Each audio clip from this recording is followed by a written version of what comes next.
Hello, everybody, and welcome to another episode of Off the Scribe podcast. I have with me another very special guest, a photographer and a traveler, a journeyman, and the writer, whose name is Dalton Johnson. How are you, Dalton? I'm doing well. How about yourself? Yeah, I'm cool. I'm cool. Sorry, I have this lava lamp or whatever it is. And I try to, because I can't afford any kind of, formal lighting or professional lighting equipment because I'm a kind of, a starving artiste, shall we say. But I'm excited to be speaking with you, and I like people who are kind of out there, trying to find their way in life. And I don't want to talk to people who are kind of established and they are influenced by the sedative kind of uh, menial labors of their lives, their meager existence, and you know just pushing on forward, like I don't want to say sheep, but I already said it. So kinds of sheep. And I try to expand the human consciousness, and I want to get to know you. So can you introduce yourself a bit for the audience listening? Yeah, so my name is Dalton Johnson. I'm an adventure photographer and writer. I also live in a van. So essentially, I spend half the year photographing surfing and then half the year photographing climbing, and pretty much based in the United States. But I also do go into Canada and down into Mexico. And then every now and then, probably like 2, 3 times a year, go somewhere else, like on a plane, when COVID isn't a thing. So. Yeah. So can you tell me a bit about your kind of titular years? What kind of drove you or motivated you to kind of explore, to go out of the reaches and bounds of civilization and to search for, you know, larger than life places and planes of existence? Yeah, so I would say growing up, I had like a very traditional like American upbringing, where it's like it's like I have a mom and dad, and like I go to school and I play sports, and that whole time like I really like dedicated myself to swimming and to water polo. Ended up going to university and playing water polo through university. And through that whole time, I was just like, there has to be something else. And actually, my coach pulled me aside one time. I think I was a freshman at this point, and he pulled me aside and he's like, you train more than anyone else here. Like he's like, you kind of scare me with how much you train. I'm going to like try to get you to do something else. And I was like, oh, coach, it's fine. Like, I really enjoy training. Like, that's what I'm going to keep doing.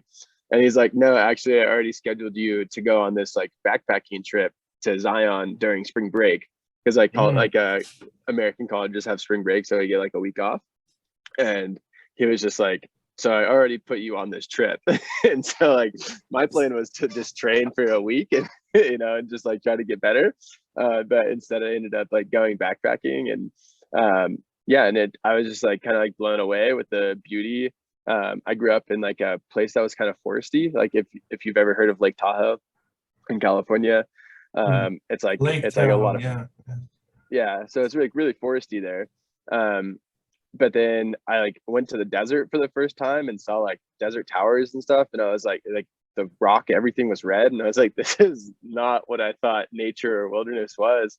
And then from there, it just like kind of just like snowball effect. Like every year, I was like, hey, like I should go to Yosemite. Like, oh, I should go here. I should go there. And then it kind of all culminated by my like once I graduated early, and like as a uh, like celebration to myself, I bought a ticket to New Zealand and just cycled around the South Island of New Zealand. And then from there, I was like, I can't really do anything else. Like, I got to figure out a way to just always be here. And so, yeah, that's kind of like what I did for the next like year and a half or so. And then eventually, I found photography, and then tried to start making it a career. And, now I think like 5 years later, here we are. I just take photographs and write for a living. So Mm. yeah, it's pretty sweet. So you grew up where? In LA? LA?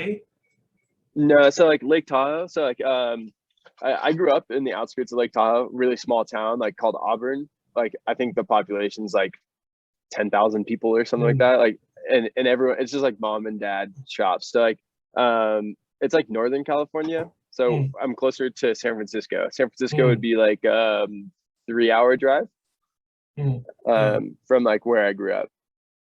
yeah, yeah, cool. So you had a traditional upbringing, you said, but you chose a kind of a adventurous route because most people go to the kind of the corporate world, or alternatively trying to get a stab at a kind of acting or filming or whatever, or the kind of the entertainment business.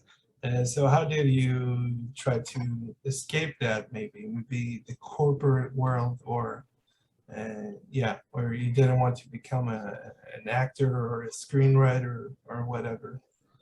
Yeah, I mean, growing up as a kid, I really wanted to be a doctor. I mean, like Mhm. I didn't know that there was like a lot of option. It was like doctor or like become like some financial guy. And I mean, like my dad did construction growing up, and so it was like I kind of always knew that there was like other opportunities. But it was kind of said like, oh, like you're going to go to like a university. And then yeah, I didn't really know. And then like I think middle of my time in university, I switched from pre-med to just math, like pure math. I was like, oh, like maybe I'll be an engineer. And I was like, nah, I'm not gonna be an engineer. So then I didn't take the engineering degree. I just did the math degree. And then from there, like I almost had two minors. I almost had a minor in history and then almost had a minor in creative writing. And Mm, I say almost because like I didn't like I graduated early and I would have had to take one more quarter, so like one more set of classes, and I would have had both of those minors. But I was like, it's gonna be more fun and like more enjoyable to like go see the world than like what a creative writing minor or a history minor is going to do for me in my life. So yeah, that's what I kind of did. In terms of like just kind of understanding and like knowing that I wanted to do something different was just probably seeing like my dad work all the time. It's like he worked like 18-hour days growing up, and I was like, mm, I don't like just to like provide for the family and stuff. And I I mean, I truly commend him for doing that. I mean, like I would not be who I am today if I yeah, didn't see that. But like it just kind of like is mind-boggling to think like people were working 18 hours a day, um, and then they come home exhausted and then just wake up the next morning and do it again and do it again and do it again. Like, and so for yeah, myself, I was like, that doesn't make sense. Like, why would yeah. I do such a thing? Yeah, you wanted to get away from that, cycle of living, shall we say. You wanted to have a more to exceed your potential in this reincarnation, shall we say. But so, did you ever have a kind of affinity towards the sea or to traveling, and you always wanted to explore? Yeah, that's most definitely. I think I remember this story from being very very young. Um, my mom kind of denies that it happens, but I know it happened. I think I was like maybe fifth or sixth grade. So I think I want to say that's like somewhere between 10 and 12 years old. Um, and I remember just being like, I was at the doctor's office and the nurse came out, like small town, right? So like everyone knows everyone. And like the nurse came out and was like, showed my mom, like she just got engaged. And I just remember like looking up at her and being like, how old are you? Like, have you like traveled the world yet? And my mom's just like squeezing my hand, just like tighter and tighter. I'm like, how do you know like the person that you are getting Oh, married to is like the person that you love if you haven't like seen the world? and so like, yeah, like the idea of traveling and like the idea of like essentially going and seeing what else is out there is like has always been there. Like I love to watch like the Discovery Channel as a kid. I remember one time like so like right, like like such a small neighborhood that like we were allowed to just roam. We had like a dinner bell, and it's like if we as long as we could hear the dinner bell, Yeah, we were old totally school. fine. Yeah.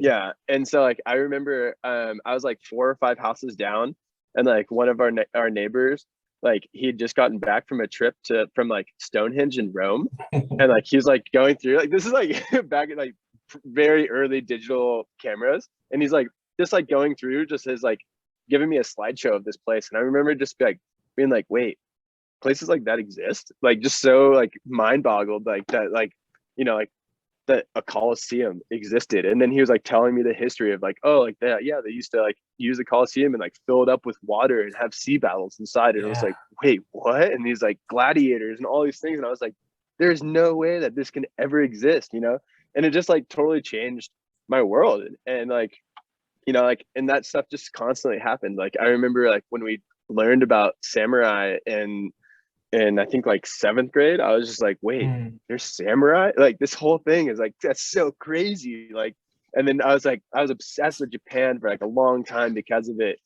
And then, yeah, like Japanese culture and then a little bit into the Chinese culture. And then I've really enjoyed Chinese art, which is like really cool because like you see it in today's modern world, like the whole concept in photography of like little person, big landscape, like that's like super classic, like Mm. older, like I forget which dynasty, but and like time frame, but like that's super popular for Chinese artwork. And then Yeah, also like yeah, The Ming Dynasty is the most is that what it is? popular.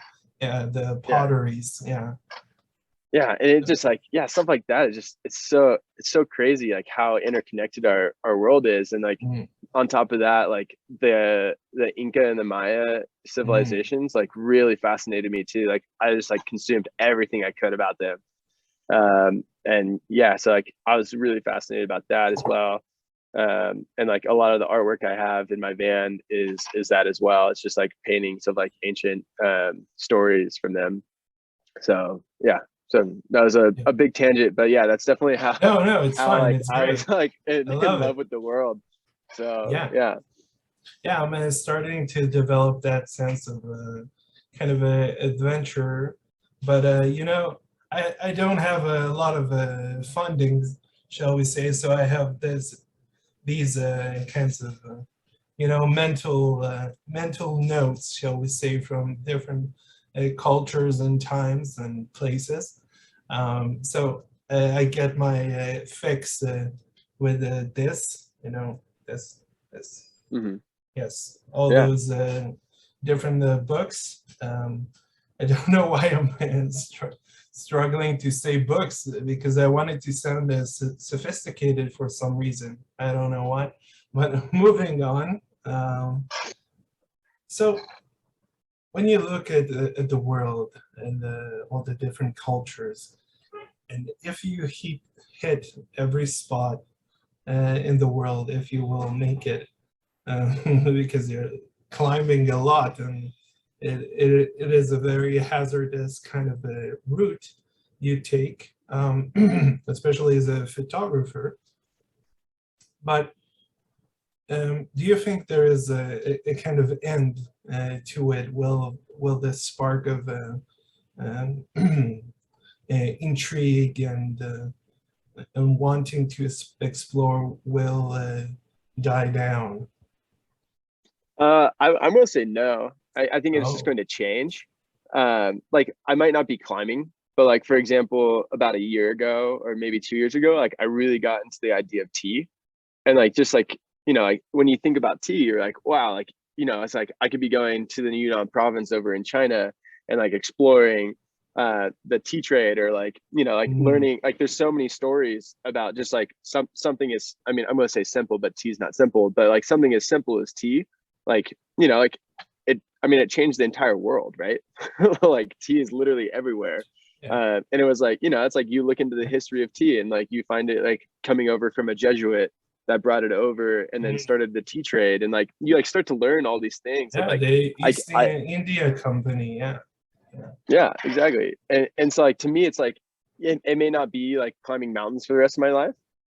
You know, like right, like you do have to recognize like you do have like a physical limit. You know, like right, like I mean, I think some of the best climbers are climbing into their like 50s. So like I have like roughly 20 more years of of climbing, but like yeah, like I mean, that's not to say that say you're like 55 or 60 years old and you can't like go and you know like see like be touring teach places and like doing documentary pieces on tea, or like you know like something I'm really interested in also is like chocolate. Like you know like chocolate is like right around the equator, you know, and so like you have something like that, or like maybe it's like scientific discoveries, you know, in the polar region. You know, it's like I have no idea like what it could be.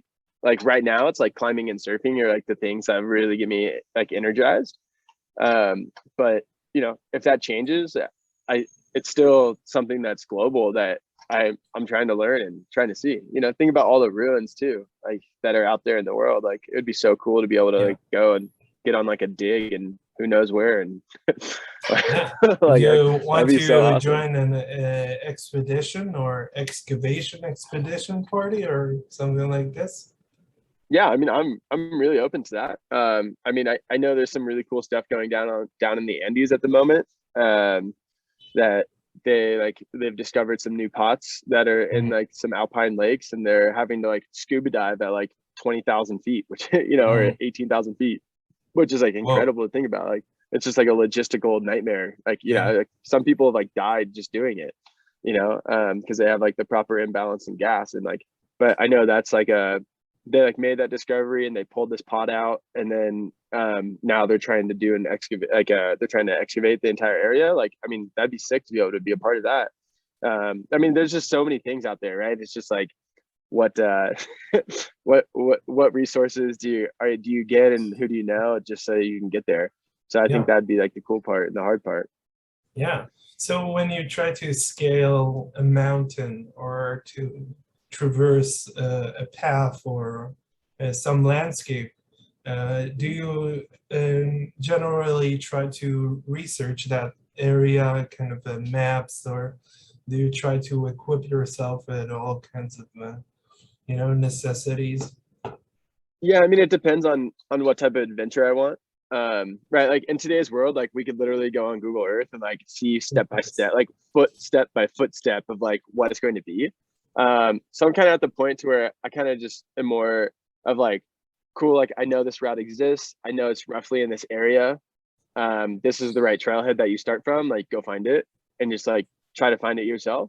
And so it's like I kind of have less planning that goes into stuff, unless it's like a job. If it's like a job, or like I have like a company backing it, or like I'm supposed to do a write-up on it or something like that. And then in that case it's like, I mean like the company needs a guarantee. You know, Yes.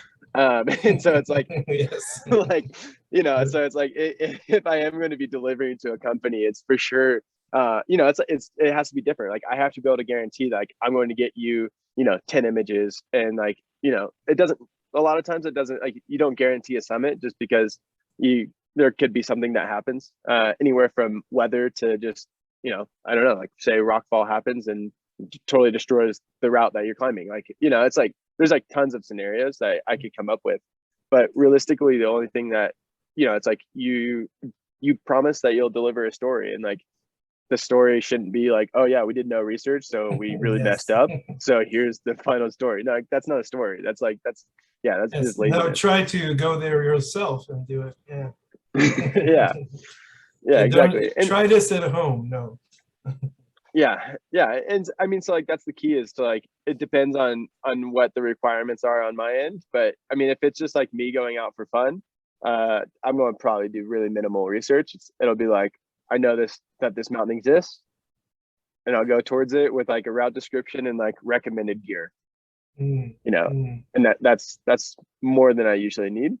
yeah. Whereas yeah, but if it's like if I am on for like a client or something, it'll be very mapped out. It'll be like, you know, this is the, you know, area we're going to sleep. This is going to be, you know, like how many days we'll be really going. This is the exact crew. This is all of the equipment. This is all of the photo equipment. This is all the writing equipment. This is literally everything that you need planned out and put into like a PDF document that's like, you know, like logistics, everything put together.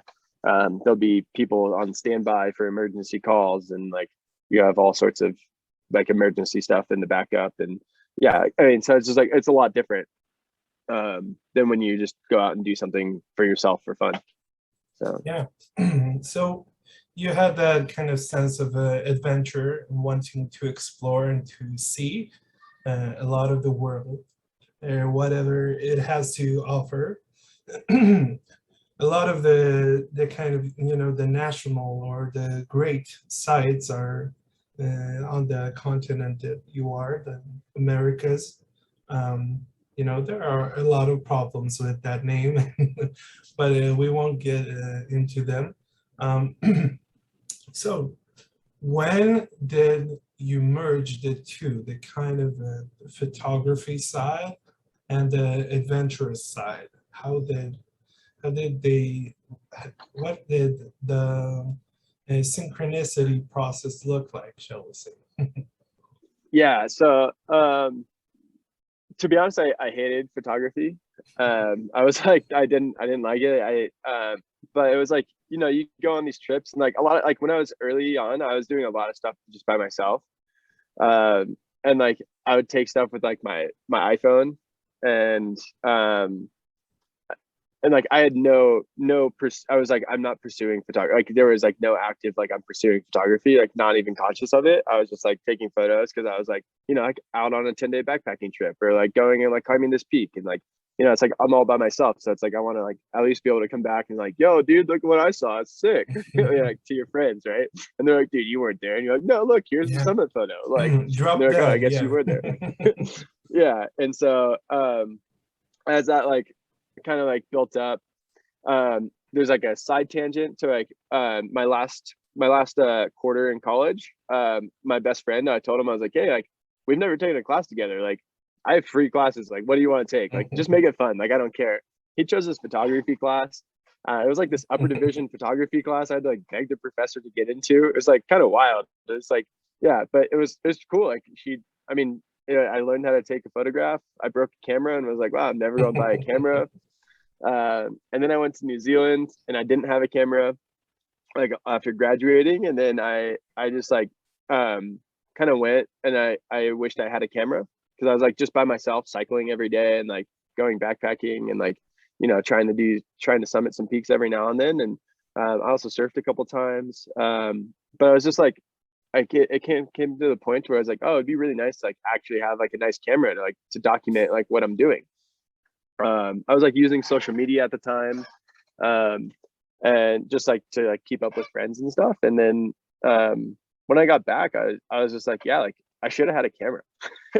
And then I got a camera and started taking photos. And then there's this thing called Outdoor Education. I don't know. It's like the biggest company, or there's the two biggest companies, like Knowles, like National Outdoor Leadership School, and then Outward Bound. Like survival, And yeah. say again. Like survival, yeah. Not survival, but like in a way, Like like and camp. teach people how to climb, things like that. Oh, yeah. Yeah. And so then I ended up working for Outward Bound, and then I was taking photos still. And so like, and then the art director there was like, hey, like you're good enough to like be a photographer, like you should do that. And I was like, I don't know what that means. Like, do people make money taking photographs? Like, that doesn't make sense to me. Like, sure, whatever. And he's like, no, like I'll be your first client. And I was like, cool. Like, how much would I get paid? Like, and he's like, you'll get paid 10 times the amount you get paid now. I was like, wait, whoa, what? Really? And he's like, oh, maybe not 10 times, but like, yeah, it'd probably be like at least double or triple. I was like, wait, really? He's like, yeah. And he was like, Payout, yeah. yeah, I know. I was like, sick. Sounds good to me. And yeah, and so that's I like, so they shut down. They just like take 3 months through the winter, and they like shut their business down. And the art director was like, here's everything you have to do. Like, if you have it all done by the time you come back, like, I'll be your first client. And he did. He hired me, and then I was like, cool, I guess I'm a photographer now. And then that just built over time, like So learning how to sell a photo. So yeah.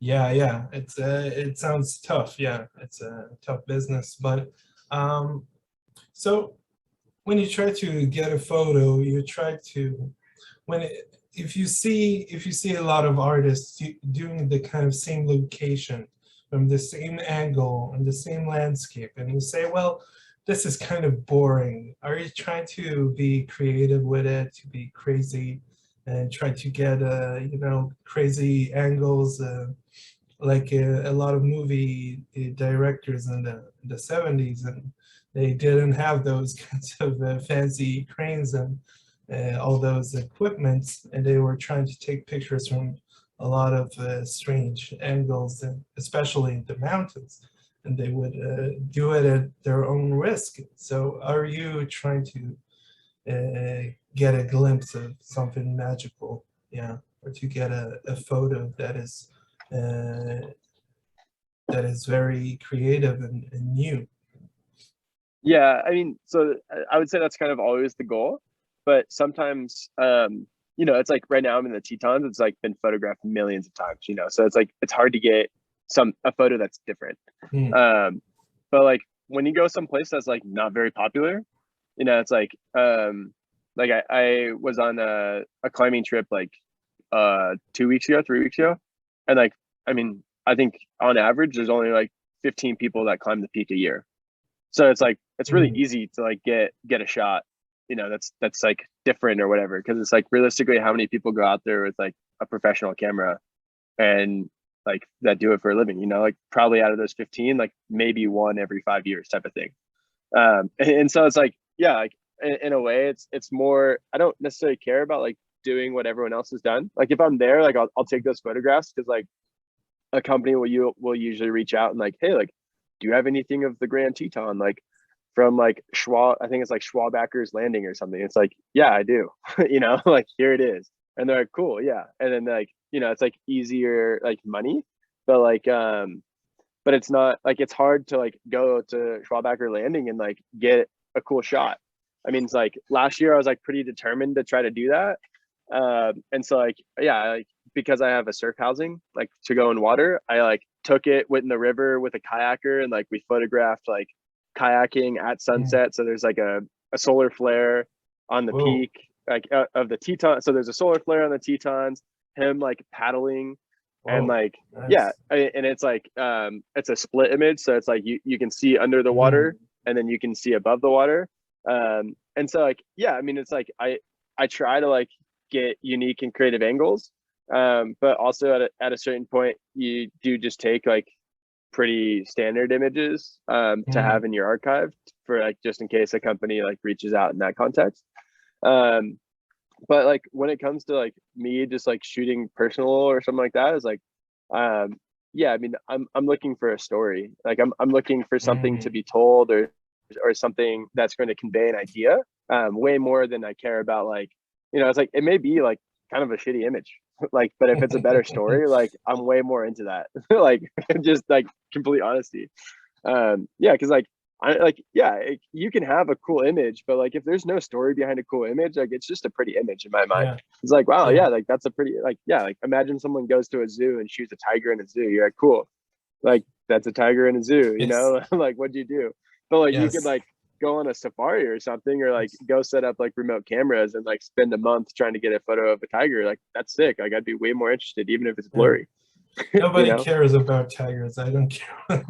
When I see a picture of a tiger, I say, "Oh, I don't care.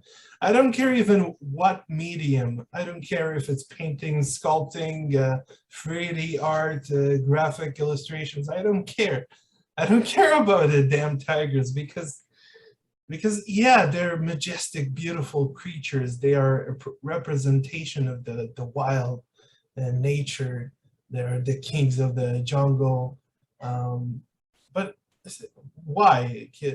Because you know, it harkens back to the questions about people kind of getting those generic, safe photographs that nobody cares. They have they have a nice kind of shadowing. They have a good color palette, shall we say, to work with. They have nice lighting, but nobody cares. I see, well, there are, I think of those kinds of people when I see all the wallpapers, it's a, a computer screen wallpaper, a phone.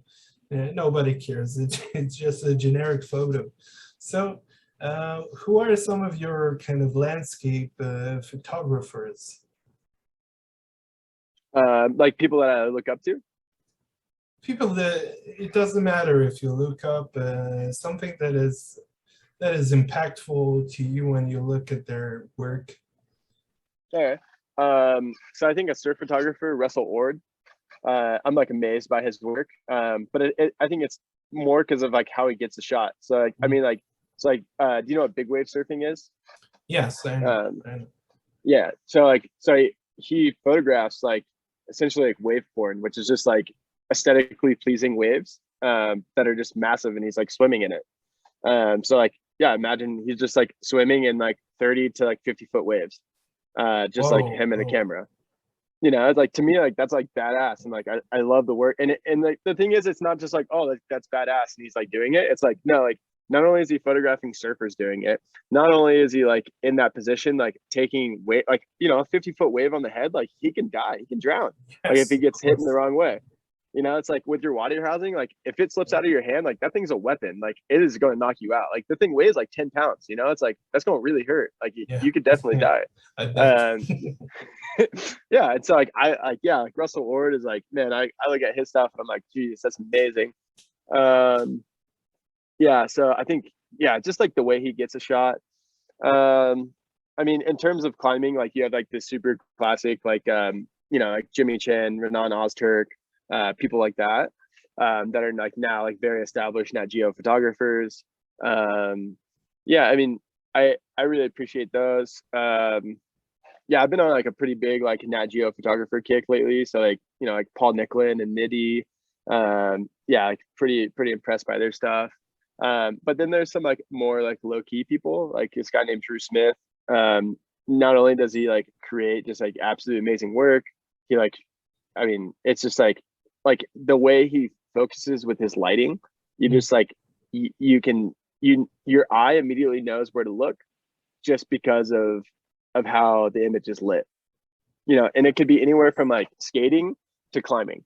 Like he's like truly like one of those like old school, like, I mean, he's young, but he has like the old school version of like, yeah, like we're gonna get one shot today, of like this person highlining, and it's gonna be like perfect light, like it's like all of it would be like black, but like golden light just on the pillar, the line, and the person walking, and you're like, wow, no, like that's a stellar image.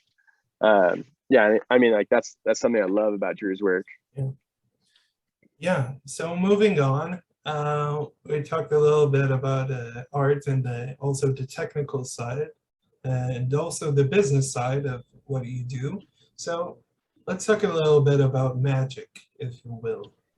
When you, or you don't want to talk about it. No, I love talking. I actually just listened to a podcast from Alan Watts about magic, and like, yeah, so yeah, Yeah, super open. not, not traditional magic. I mean, No, yeah, the concept of magic, yeah. or kind of things that are a little bit supernatural, but not in any kind of woo woo sense. But to talk about the natural beauty of the places that you go, shall we say. If Yeah. you go to Yosemite or you go to the Grand Canyon and you have a long time to be there, and you have a long time to ponder, I'm guessing. So when you trudge on ahead, shall we say, to your destination, do you stop and think? Do you find a different kind of a special places that are magic, shall we say? Yeah, I would say for myself, that's something I strive for. So like I'm an avid journaler, and so like what I'll do is just like either like take like they make like pretty compact chairs nowadays that you can just like take, and I'll just like go and sit and just like watch.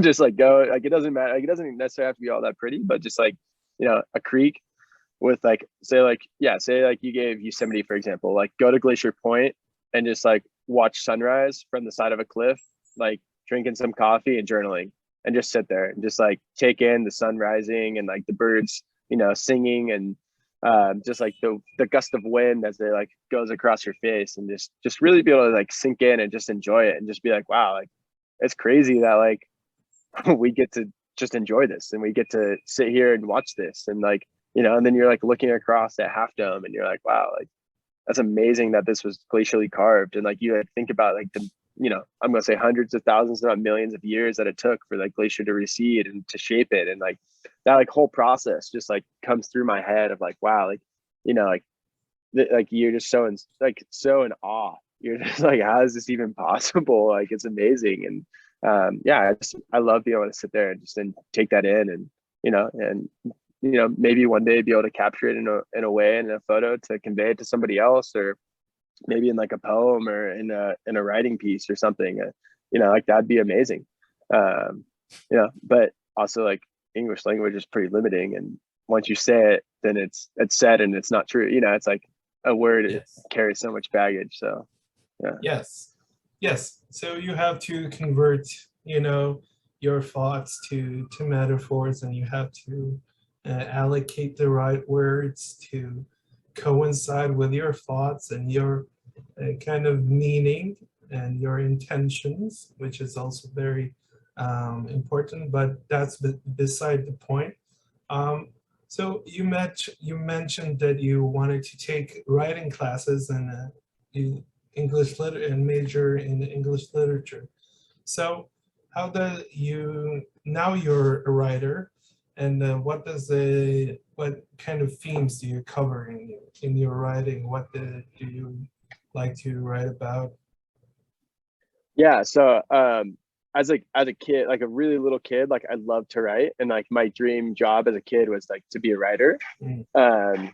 Like there was like, when you're like, are you really, really little? I had like a couple random jobs. Like I also wanted to be like a cement truck driver. I was like, oh, that'd be super awesome. And I wanted to be a writer. And then like, like your parents kind of like sway you. They're like, oh, like maybe you should think about something else. Like you Yeah, seem really maybe smart. cement. Yeah, they're like, maybe not a cement truck driver.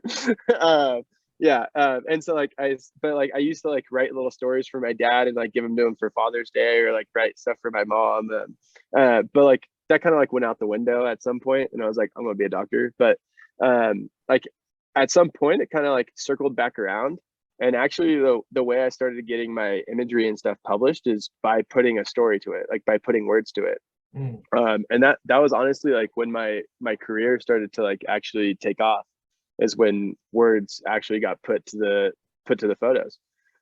And so now, in terms of like, so like I write for myself every day. For myself, it's usually poetry or fiction pieces.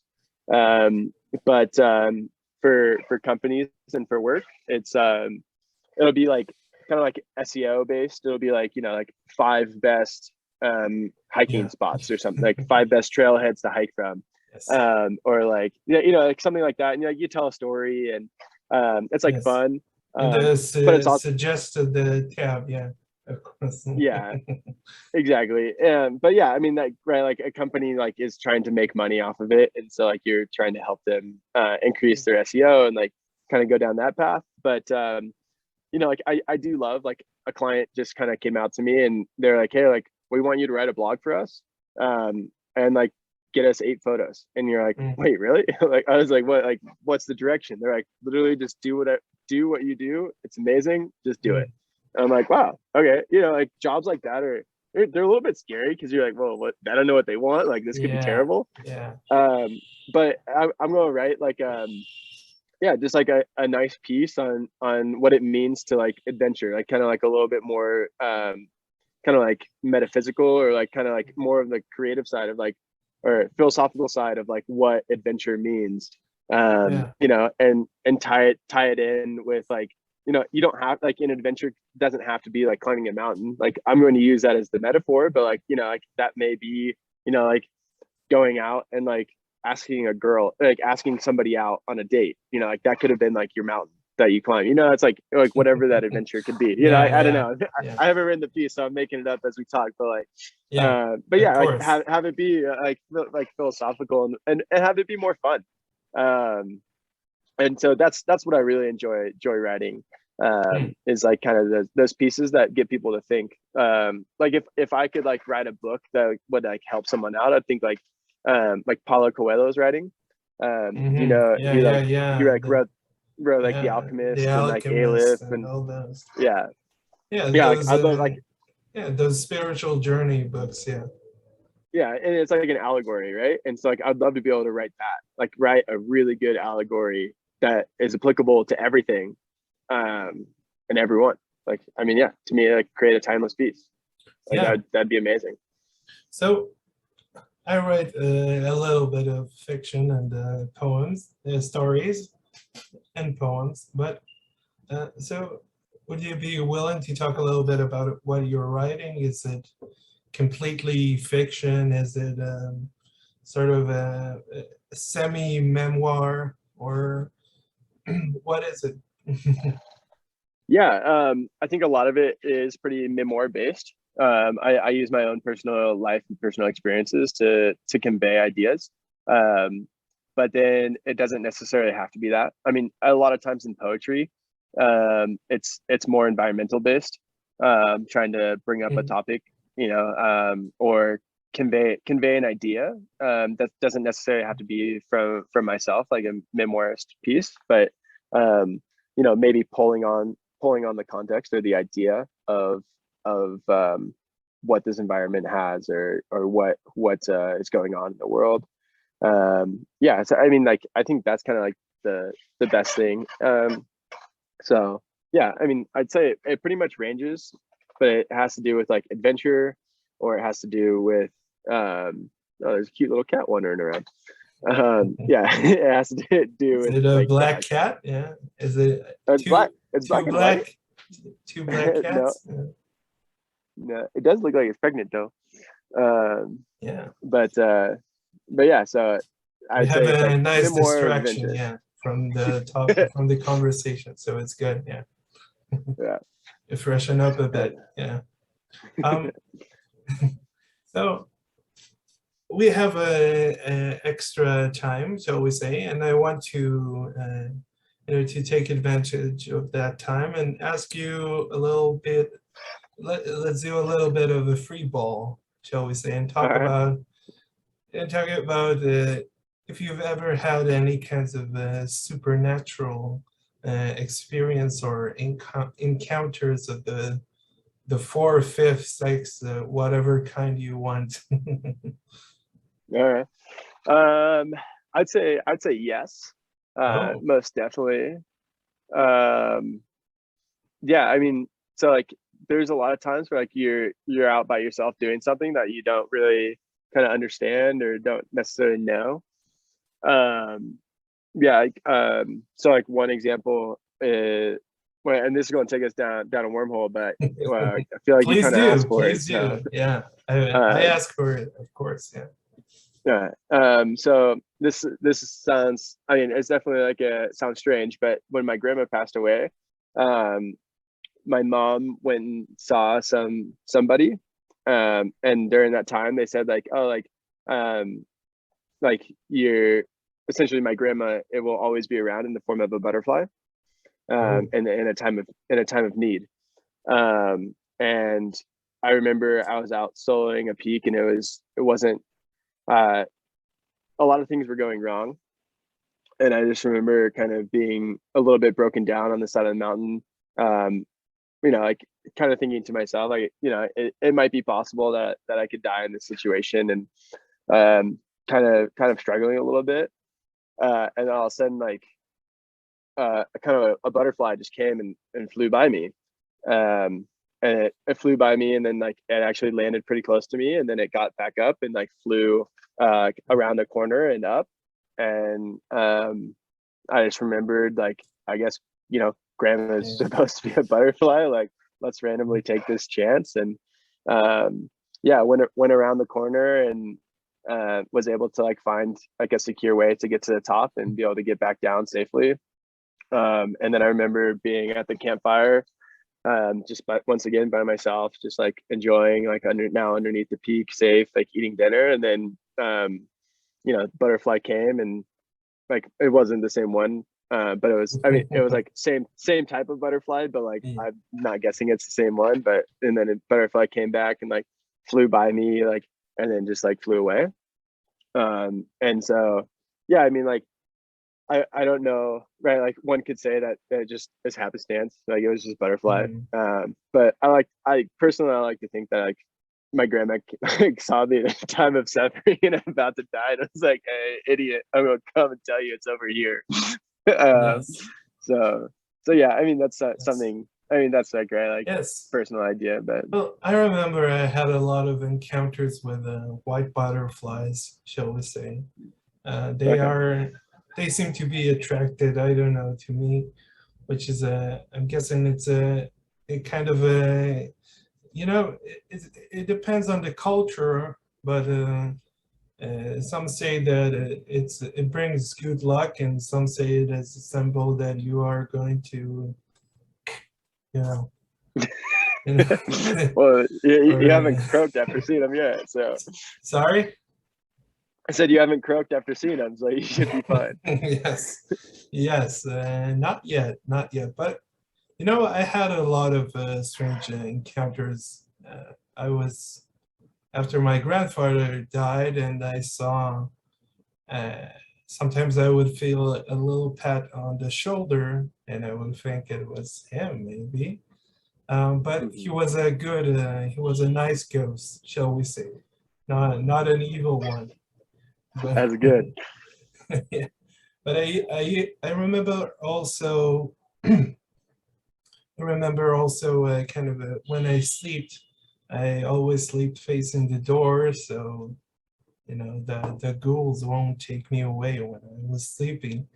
And I thought the angel of death was on my trail a lot a lot of the time. I don't know why, but it seemed very poignant, when it was dark completely, Yeah. and you see all kinds of shadows in the environment. And so, do you have any kind of closing lines, shall we say? What are your thoughts?